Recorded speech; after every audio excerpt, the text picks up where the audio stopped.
Tema saya sederhana saja di bulan ini tentang future atau masa depan. Dan di bagian pertama saya akan membahas tentang masa depan yang berhasil, memiliki masa depan yang berhasil. Dan di bagian yang kedua saya akan bahas tentang memiliki masa depan yang berbuah. Kalau boleh tanya, berapa banyak yang ingin punya masa depan yang berhasil? Wow, semuanya. Berarti cocok banget duduk di sesi ini. Seringkali kita menilai berhasil itu menurut standar kita atau standar dunia. Tapi kita perlu melihat standar berhasil menurut kacamata dari Tuhan.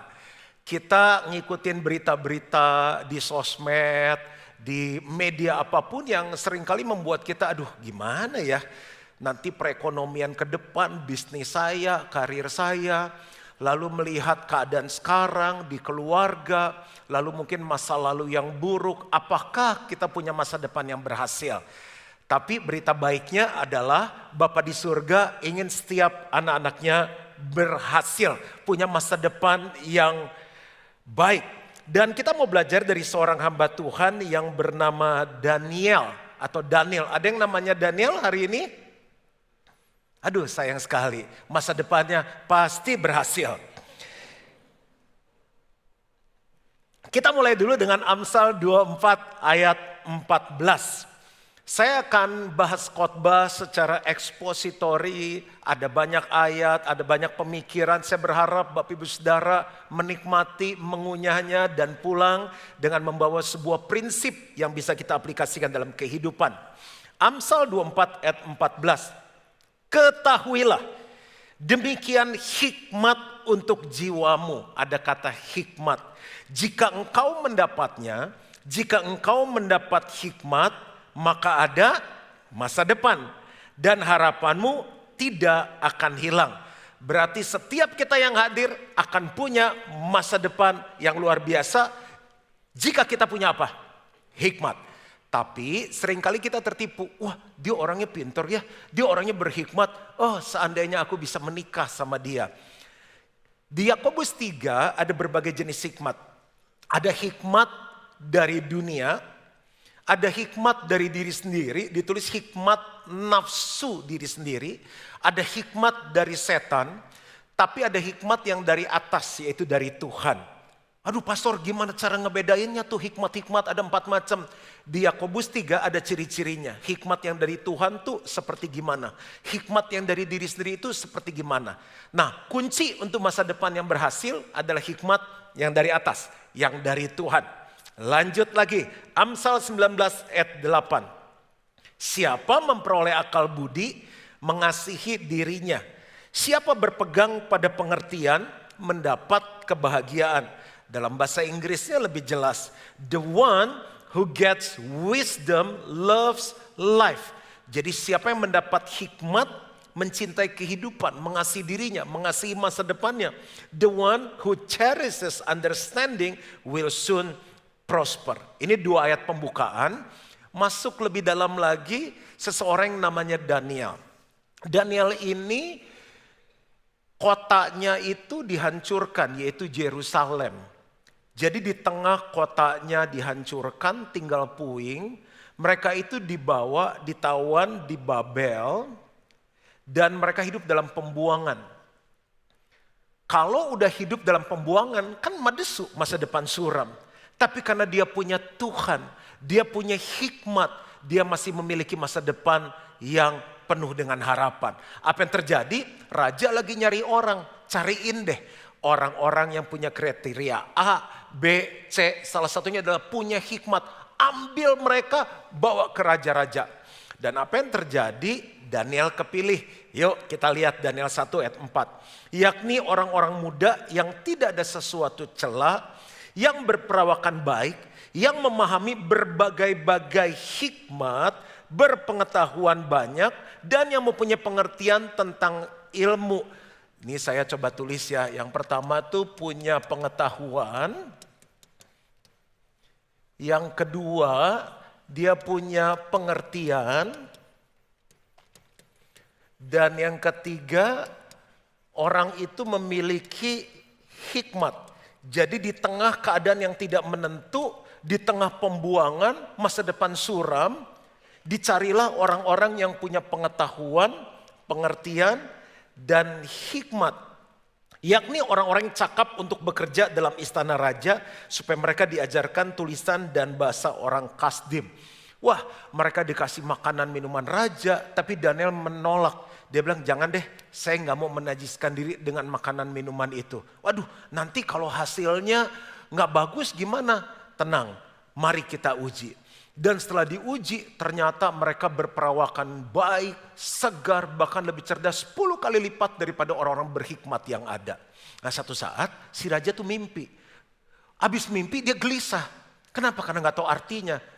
Dia bilang gini, panggil semua orang pinter, berpengertian, berhikmat, kumpulin semuanya. Udah pada ngumpul, dia bilang gini, saya punya mimpi malam. Coba kalian tolong artikan mimpi saya. Tapi jangan hanya artinya saja, mimpinya juga diceritain. Bayangin ya, jadi saya cerita sama Bapak Ibu, teman-teman, malam saya mimpi. Kalian bisa artiin gak mimpi saya? Pasti kan teman-teman bilang gini, mimpinya apa pastor? Ah, justru ini masalahnya, kalian juga harus menceritakan mimpi saya. Ditinggallah saya, siapa yang mau teman malu? Nah ini si raja agak aneh. Kok aneh? Mereka bilang disuruh terjemahin mimpi, suruh nebak mimpinya. Enggak, nanti aku takut kamu bohongin aku.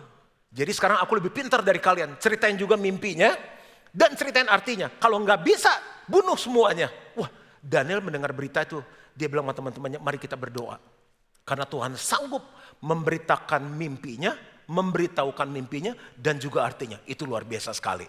Yuk, Daniel 2 ayat 19 sampai 23, 47 sampai 49. Maka rahasia itu disingkapkan kepada Daniel dalam suatu penglihatan malam. Ini setelah dia berdoa.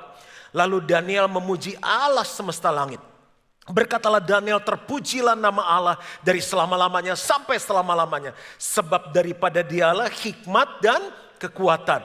Jadi untuk berhasil punya masa depan tuh perlu yang namanya hikmat. Dan hikmat yang dari Tuhan. Dia mengubah saat dan waktu. Dia memecat raja dan mengangkat raja. Dia memberi hikmat kepada orang bijaksana dan pengetahuan kepada orang yang berpengertian. Dialah yang menyingkapkan hal-hal yang tidak terduga dan yang tersembunyi. Dia tahu apa yang ada di dalam gelap dan terang ada padanya. Jadi yang suka ada main di kegelapan, di situ pun Tuhan tahu. Ya Allah nenek moyangku, kupuji dan kumuliakan engkau. Sebab engkau mengaruniakan kepadaku hikmat. Ada kata ini lagi, Tuhan kasih kita hikmat dan kekuatan. Dan telah memberitahukan kepadaku sekarang apa yang kami mohon kepadamu. Engkau telah memberitahukan kepada kami hal yang dipersoalkan raja. Lompat ayat. Berkatalah raja kepada Daniel, sesungguhnya lah Allahmu itu Allah yang mengatasi segala Allah. Dan yang berkuasa atas segala raja. Dan yang menyingkapkan rahasia-rahasia. Sebab engkau telah dapat menyingkapkan rahasia itu. Lalu raja memuliakan Daniel dari orang buangan. Orang yang gak ada harapan, dia punya masa depan yang berhasil. Dianugerahinya lah dengan banyak pemberian yang besar. Dan dibuatnya dia menjadi penguasa atas seluruh wilayah Babel. Dan menjadi kepala semua orang bijaksana di Babel. Kalau kita baca terus, ganti raja, ganti pemerintahan, Daniel tetap berkuasa. Atas permintaan Daniel, raja menyerahkan pemerintahan wilayah Babel itu kepada Sadrak, Mesak, dan Abednego. Sedang Daniel sendiri tinggal di istana raja. Daniel di tengah keberhasilannya dia ingat teman. Coba bilang dulu sama sebelahnya, mesti ingat teman. Dia bilang, raja ini ada teman-teman saya dari buangan, tolong juga dikasih kedudukan. Banyak orang berpikir memiliki masa depan yang berhasil langsung sulap kayak begini. Enggak. Mereka juga menghadapi tantangan. Sadrak, Mesak, Abednego masuk ke dapur api. Daniel karena orang cemburu, karena dia pinter. Dia jadi kepala dari atas segala orang-orang yang paling bijaksana, dia kepalanya. Apa ya? Apa yang bisa dicari? Dicari bolongnya untuk menjatuhkan dia.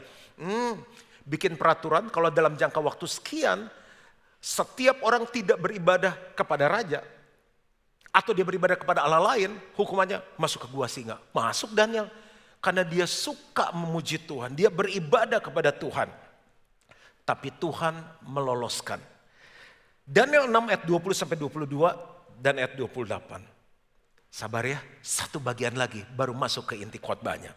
Dan ketika ia sampai dekat gua itu, berserulah ia kepada Daniel. Ia tuh siapa? Raja. Bayangin raja yang lemparin Daniel ke gua singa. Raja gak bisa buat apa-apa karena orang pengen jatuhin Daniel. Tapi dibuat gak bisa tidur, pagi-pagi dia ngecek. Berserulah ia kepada Daniel dengan suara yang sayu, berkatalah ia kepada Daniel, Daniel, hamba Allah yang hidup, Allahmu yang kau sembah dengan tekun, telah sanggupkah ia melepaskan engkau dari singa-singa itu? Lalu kata Daniel kepada raja, ya raja, kekalah hidupmu. Allahku telah mengutus malaikatnya untuk mengatupkan mulut singa-singa itu, sehingga mereka tidak mengapa-apakan aku. Karena ternyata aku tak bersalah di hadapannya, tetapi juga terhadap tuanku ya raja, aku tidak melakukan kejahatan. Ayat berikutnya kita baca sama-sama dengan semangat. 2, 3. Dan Daniel ini mempunyai kedudukan tinggi pada zaman pemerintahan Darius dan pada zaman pemerintahan Kores orang Persia itu. Sekarang masuk ke inti khotbah kita. Ada 3 hal yang perlu kita bangun untuk memiliki masa depan yang berhasil. Yang pertama adalah pengetahuan. Yang kedua adalah pengertian. Yang ketiga adalah hikmat. Kita nggak bisa langsung lompat ke hikmat. Harus mulai dari pengetahuan. Yuk sama-sama yuk. 2, 3. Pengetahuan, pengertian, hikmat. Bawa pulang 3 hal ini. Nah, pengetahuan gimana caranya? Ya belajarlah. Seringkali orang merasa diri sudah paling pinter. Dia tahu segalanya. Dia ensiklopedia yang berjalan. Dan dia bangga waktu di kelompoknya dia paling pinter. Dengar baik-baik, kalau di kelompok kita paling pinter. Harus cari kelompok lain di mana kita nggak paling pinter. Ada yang lebih pinter dan kita bisa belajar dari mereka. Belajar apa? Belajar apa aja. Saya selalu baca, disiplin. Kemarin kantor gereja libur 2 minggu. Saya habiskan 1 buku sampai selesai. Cicil, pagi baca, malam baca. Pagi baca, malam baca. Pastor, salah khotbah, kita orang Indonesia gak suka baca. Terserah mau orang mana, yang penting belajar. Firman Tuhan bilang belajar dari semut, belajar dari pelanduk, belajar dari cicak, belajar dari belalang. Kenapa? Karena kita malas belajar. Belajar dari podcast kan denger, gak usah baca. Atau kalau punya teman yang baik, suruh dia yang baca, kita beliin buku, suruh dia ceritain. Lu ceritain dong, terus gue bayarin makan. Terserah, pokoknya belajar. Pertanyaan, buku apa yang terakhir kita baca dan kapan bacanya? Terakhir tuh pas sebelum kita nikah ya, 77. Ya ampun om, aduh pastor kita udah tua, udah telat kali. Itulah awal kegagalan kita, awal di mana masa depan yang berhasil berhenti dalam hidup kita. Kita gak boleh ukur keberhasilan, ukurannya kita. Di hadapan Tuhan kita udah berhasil atau enggak. Minimal ya baca Alkitab. Saya gak pernah bosan setiap tahun nih. Beneran bukan saya yang bikin. Sampai waktu saya di bawah pada minta tanda tangan. Saya bilang beneran bu, bukan saya yang tulis nih Alkitab bu. Ya tapi saya pengen pastor tanda tangan. Ya udahlah, diancam saya tanda tangan juga. Beneran ini firman Tuhan bukan saya. Jadi ini Alkitab setahun, setiap hari saya baca sampai robek-robek ini Alkitab. Isi saya punya 1, saya punya 1, anak saya punya 1. Minimal baca ini.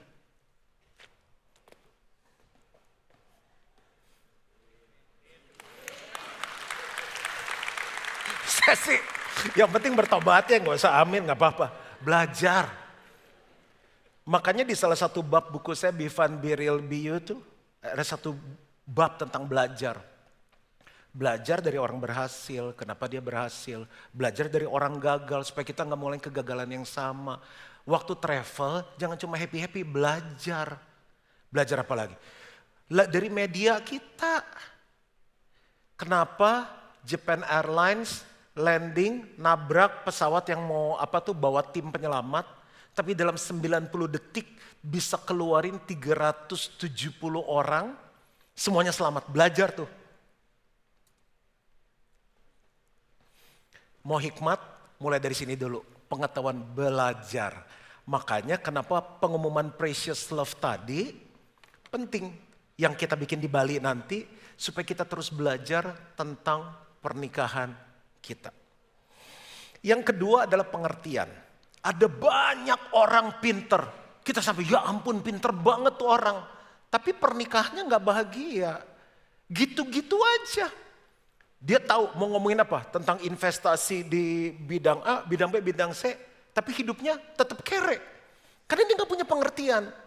Mengerti Kenapa Tuhan tuliskan itu di dalam Alkitab? Mengerti kenapa istri perlu tunduk sama suami sebagai kepala. Orang kalau udah menikah ya, dua-duanya orang pinter, punya pengetahuan, bisa berantem loh. Kenapa? Karena gak punya pengertian. Enggak. Kamu tuh gak ngerti aku. Cukup. You don't know me well. You don't understand me. Bener gak? Ayo, siapa yang di sini orangnya pengertian banget sama istri? Bapak, angkat tangan. Ibu-ibu yang pengertian banget sama suaminya. Orang pinter kan, ibu-ibu kan? Capek pastor, capek. Berarti dia gak bisa sampai ke level hikmat. Udah pinter, tingkatan kedua dari pinter tuh berpengertian. Kalau orang pinter tanpa pengertian sadis dia. Ngeri. Termasuk yang di depan dulu sebelum bertobat. Pengetahuan, pengertian. Gimana jadi orang berpengertian? Punya kerendahan hati. Aduh, gue kalah lagi sama dia, gak apa-apa. Kelihatan goblok, tapi kita memenangkan rumah tangga kita. Harus amin, harusnya bagus banget yang barusan tuh. Tapi gue kelihatan goblok dong depan dia. Gak apa-apa, tapi rumah tangga lu selamat. Karena ada pengertian. Orang udah yes I do, udah diberkati pernikahan. Kita kalau gak saling pengertian nih, bubar nih gereja. Siapa di sini udah sempurna angkat tangan? Semakin banyak jemaat, semakin pastor ini harus punya level pengertian yang lebih tinggi lagi menghadapi lebih banyak jemaat. Pastornya orang gini-gini, gak apa-apa, gereja tempat orang seperti itu. Nanti lewat proses dia serupa Yesus. Ada orang bertambah usia gak semakin berpengertian loh. Harusnya semakin tambah umur semakin berpengertian. Berpengertian atau berpengertian sih? Pengertian. Oke. Kerendahan hati bisa didapat dari mana? Roh Kudus. Makanya kenapa kita perlu ikut New Life. Waktu kita dibaptis Roh Kudus, kuasa Roh Kudus menolong kita untuk bisa rendah hati. Perusahaan besar pecah gak? Pecah. Kalau perusahaan besar berarti yang bangun orang-orang pintar gak? Pinter lah. Ya kami ini orang-orang goblok semua Pak. Ya ini kita juga gak tahu kenapa perusahaannya ini bisa besar sekali. Kan gak mungkin. Tapi kenapa perusahaan besar yang didirikan oleh orang-orang pintar bisa pecah? Kurang pengertian. Jadi pengertian dibutuhkan kerendahan hati. Kerendahan hati datangnya dari Roh Kudus. Nah yang ketiga nih. Ini tingkat paling tinggi. Ini kunci untuk kita berhasil punya masa depan yang berhasil. Hikmat dapatnya dari mana? Pertama takut akan Tuhan. Gak bisa dibeli nih. Permulaan hikmat adalah takut akan Tuhan. Apa artinya takut akan Tuhan? Benci apa yang Tuhan benci, suka apa yang Tuhan suka. Gimana tahu apa yang Tuhan suka, gimana tahu apa yang Tuhan benci kalau kita gak pernah baca Alkitab setiap hari.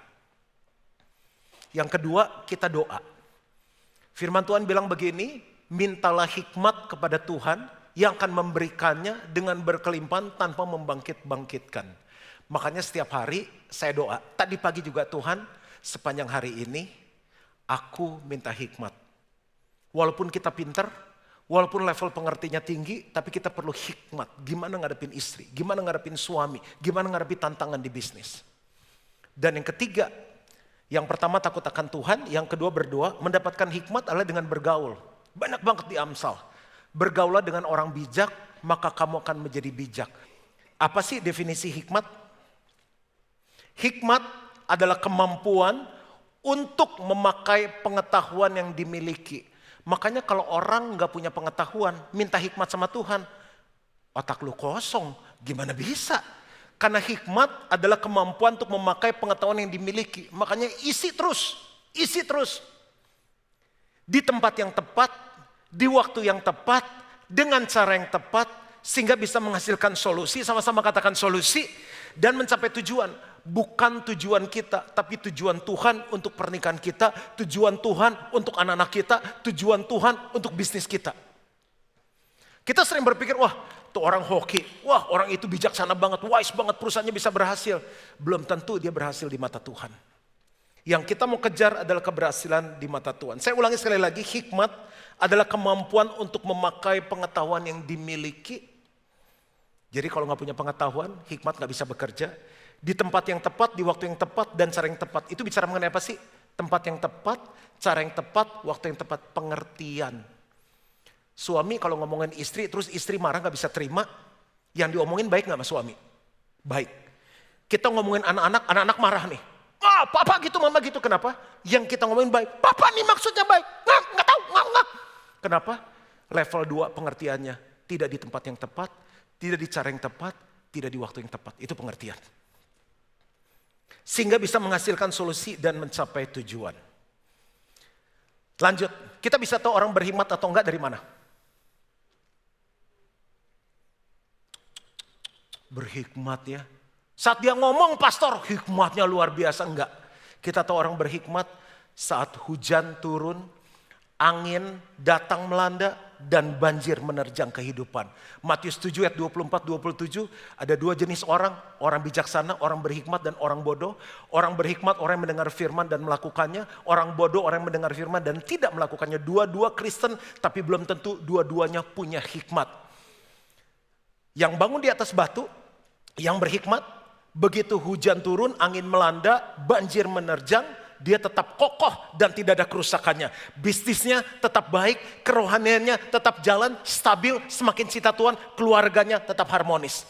Tetapi orang yang membangun di atas pasir, orang yang bodoh, orang yang gak punya pengetahuan, gak pernah mau belajar tentang pernikahan, jadi suami yang lebih baik, jadi orang tua lebih baik, gak punya pengertian, gak punya hikmat, begitu hujan, angin, banjir melanda, rubuh, segera rubuh, dan hebatlah kerusakannya.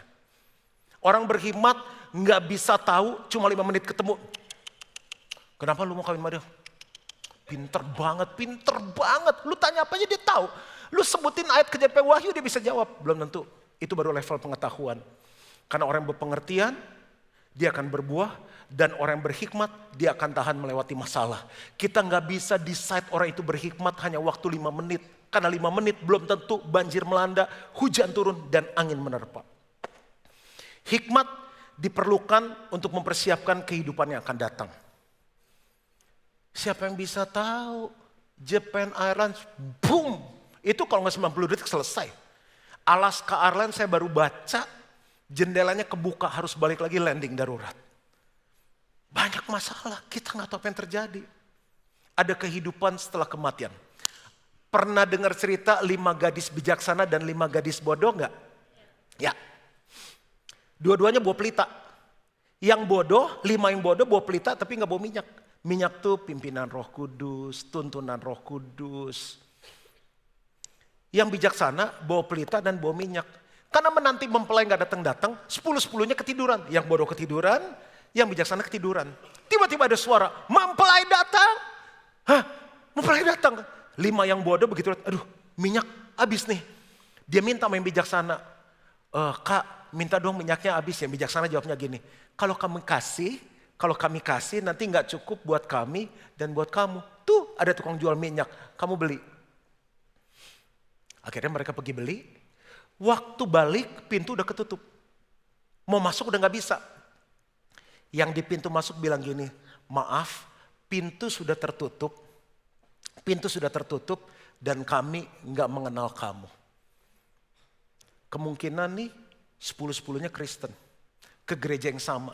Kenapa 5 bisa punya kehidupan yang berhasil? Artinya dia bisa ngumpul sama Bapa di surga. Yang 5 gak bisa. Semuanya Kristen kok bawa pelita. Cuma gak punya minyak. Kurang punya pengertian. Kurang punya hikmat. Jadi kira-kira sampai di sini hikmat perlu gak? Perlu banget. Untuk punya masa depan yang berhasil gak cukup pinter. Gak cukup pengertian. Ada level yang lebih tinggi. Namanya hikmat. Saya akan tutup dengan 3 contoh. Sampai sini apakah kita belajar sesuatu? Coba sekali lagi bilang. 2, 3, pengetahuan, pengertian, hikmat. Anak-anak kita jangan telat. Dari kecil jangan suka absen sekolah minggu, teens, youth, uni. Itu lagi ngisi pengetahuan yang kita setiap hari mungkin terbatas dalam membagikan ke mereka. Contoh dalam keuangan. 3 contoh aja. Semoga keburu. Orang lulusan ekonomi banyak gak? Banyak. Ambil majornya finance banyak gak? Banyak. Pengetahuannya keren ya.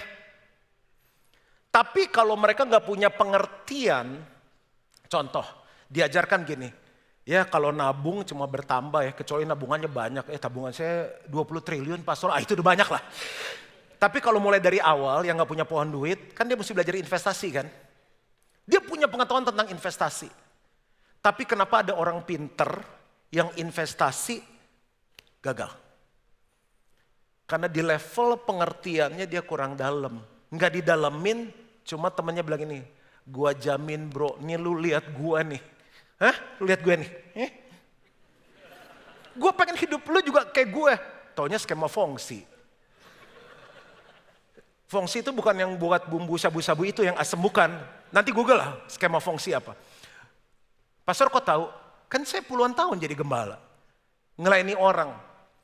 Jarang orang sukses datang ketemu pastor. Pastor aku tuh lagi sukses banget loh pastor. Aduh bener-bener berhasil, jarang. Biasa kalau udah gagal, nah dari situlah saya punya koleksi cerita. Ternyata dia pinter. Makanya jangan tertipu sama orang pinter. Ada orang bukan pinter, so pinter. Dia gak banyak tahu, lebih ke so tahu. Perbanyak pengetahuan tapi masuk ke pengertian. Kerendahan Roh Kudus. Aku ini punya banyak tawaran. Yang mana yang Roh Kudus mau aku ambil. Yang single. Yang ngejar aku banyak.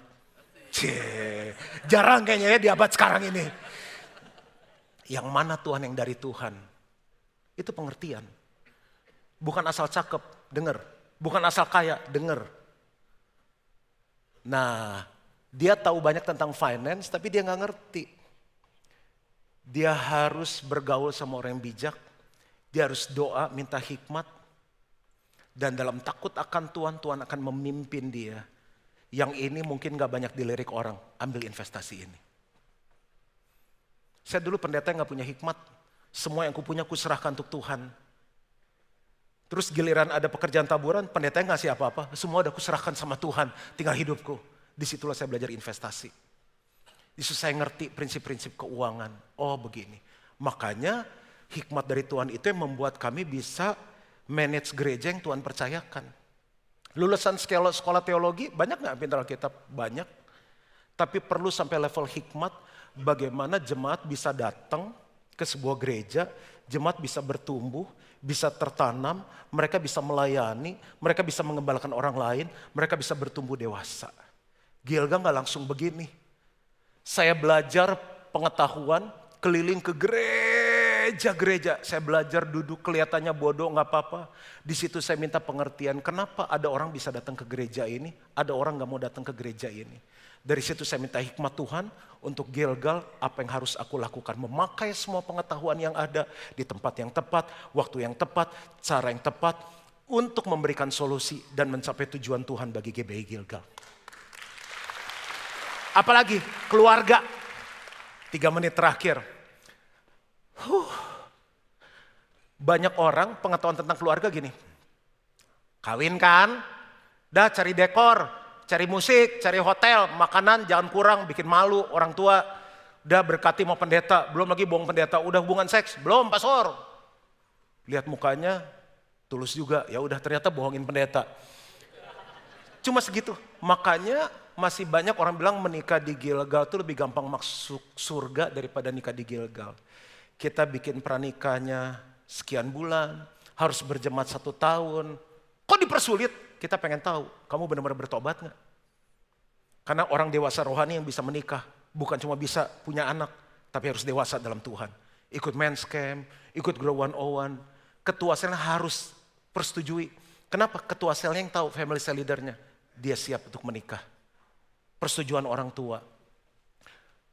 Banyak orang yang kita layani dia bilang ini, aduh dulu kita gak diajarin, kita kawin masalah kawin. Nah bagaimana yang udah ikut pranikah, udah ikut precious love, dia punya pengetahuan. Tapi dalam menjalankannya, kalau gak punya pengertian dan gak punya hikmat, tetap dia gak punya masa depan yang berhasil. Jadi pengetahuan, pengertian, hikmat. Contoh terakhir, dalam hal kerohanian, pergerejaan. Kenapa banyak orang kerohaniannya gak bisa berhasil? Jadi Kristen naik turun, jadi Kristen bertobat, berdosa. Bertobat, berdosa. Males, rajin. Gak pernah berbuah, buat dosa jalan terus, ke gereja jalan terus. Pengetahuan mereka cuma diisi seminggu sekali di hari Minggu. Itu pun kalau nggak main handphone dan nggak tidur di gereja. Makanya kenapa setiap hari baca Alkitab, baca buku-buku rohani. Banyak banget sekarang podcast yang sehat. YouTube khotbah. Kayak Bapak Ibu Saudara dengar khotbah ini tuh nggak bisa sekali ngerti. Saya persiapkannya aja 6 bulan kok. Dengar lagi klik. Udah tahu susah hari ini khotbahnya. Jangan dengerin lagi. Bukan hanya tahu tapi ngerti sampai lahir hikmat. Makanya ada banyak orang duduk di gereja sama. Bedanya orang yang punya hikmat adalah begini. Waktu ketemu tantangan, mereka tenang. Mereka ngerti bagaimana menghadapinya. Karena mereka tahu badai pasti berlalu. Karena mereka tahu Yesus Tuhan atas badai. Karena mereka tahu kalau dulu Tuhan tolong, sekarang Tuhan tolong, ke depan pun Tuhan tolong. Yang penting aku berjalan dengan hikmat Tuhan. Doa saya, jangan terpengaruh apa yang media katakan tentang 2024. Jangan terpengaruh kondisimu sekarang. Kita punya masa depan yang berhasil. 3 hal. Sama-sama, 1, 2, 3, pengetahuan, pengertian, hikmat. Selamat berhasil, Tuhan memberkati. Yuk, bangkit berdiri sama-sama. Berseru, mengangkat tanganku, percaya kau takkan 2024, tahun baik, tahun bagus, ada kemenangan, ada terobosan. Dengan iman kekuatanmu, bersamaku lewati sekarang. Yuk, GPI Gilgal sama-sama. Berseru, mengangkat tanganku, percaya kau takkan membiarkanku sendiri. Langkah dengan iman kekuatanmu, bersamaku lewati sekarang. Ku di tanganmu,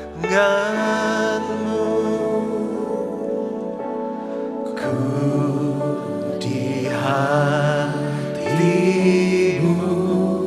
di pikiranmu, di rencanamu, tak pernah ku sendiri. Bahkan di pembuangan, Daniel tidak ditinggalkan oleh Tuhan. Sesulit apapun keadaanmu tahun ini, percaya 2024 akan jadi masa depan yang baik bagi setiap kita.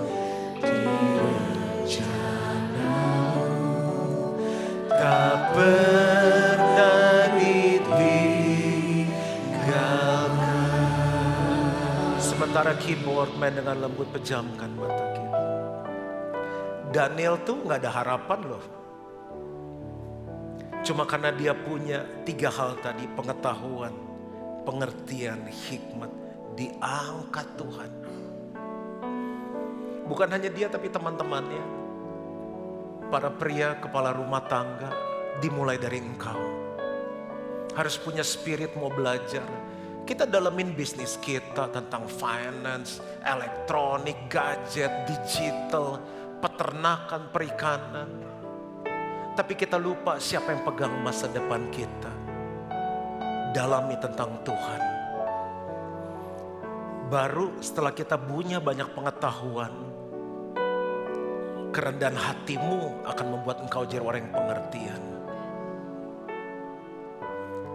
Ketemu Juan Mogi 10 tahun lalu beda. Pengertian tuh dibentuk lewat proses. Dan yang terakhir hikmat. Bergaul dengan orang bijak. Takut akan Tuhan. Setiap hari Saya tumpangkan tangan di anak saya, sekarang dia udah bisa doa sendiri. Tiap hari dia bilang ini, Tuhan beri Carissa hikmat. Setiap hari. Tuhan, aku serahkan GBI Gilgal dalam tangan pimpinan. Apapun kata dunia, tapi 2024 kami punya masa depan yang berhasil. Di dalam nama Yesus, setiap kita yang percaya sama-sama katakan, amin. Amin.